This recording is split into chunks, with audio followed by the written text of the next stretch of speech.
देवीनारायणीयम् दशकम् 28 शक्ति अवमान दोषः। हालाहलाख्यानसुरान् पुरातु निजग्नतुर्विष्णुहरौ रणान्ते स्वेनैव वीर्येण जयोऽयमेवम् तौ मोहितौ दर्पमवापतुश्च ततो विदिस्तौ तरुवद्विचेष्टौ तेजो विहीनावभिवीक्ष्य भीतः निमीलिताक्षः सकलं विचिन्त्य जनान् सुतान् दक्षमुखानुवाच पुत्रा हरिं पश्यत दुर्जटिं च यौनष्टशक्ति खलु शक्तिकोपात् ततो जगद्भारयुतोऽस्मि यूयम् शक्तिं तपोभिः कुरुत प्रसन्नाम् शक्ते प्रसादेन हि पूर्ववक्तो स्यातां यशो वृद्धिरनेन वस्यात् शक्तिश्च यत्रावतरत्यमोघम् एतत् कुलं याति कृतार्थतां च शक्ते कटाक्षैर्जगतोऽस्तु भद्रम् एवं निशम्याशु हिमाद्रिमेत्य दक्षादयो ध्यानजपादिभिस्त्वाम्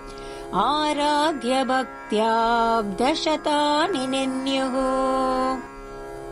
दृष्टा पुरस्तैस्तु नुता त्वमात् भीत्यालमार्त्या च हितं ददामि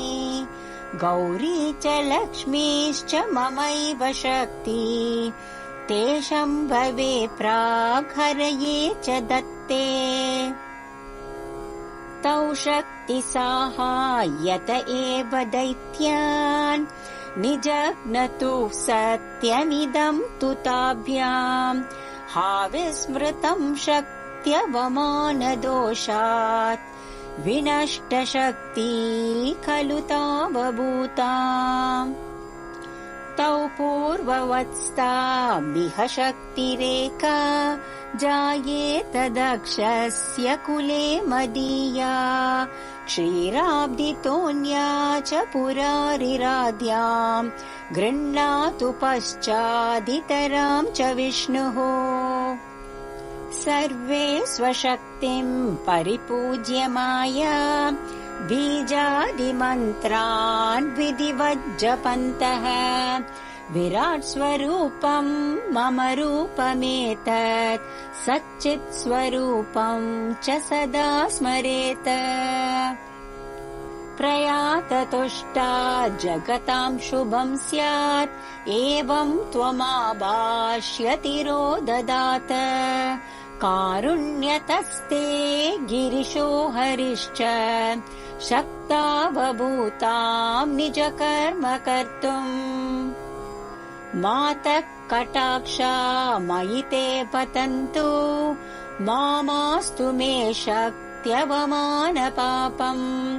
सर्वान् स्वधर्मान् करवाण्यभीतो भद्रं मम स्यात् सततं नमस्ते श्रीमात्रे नमः।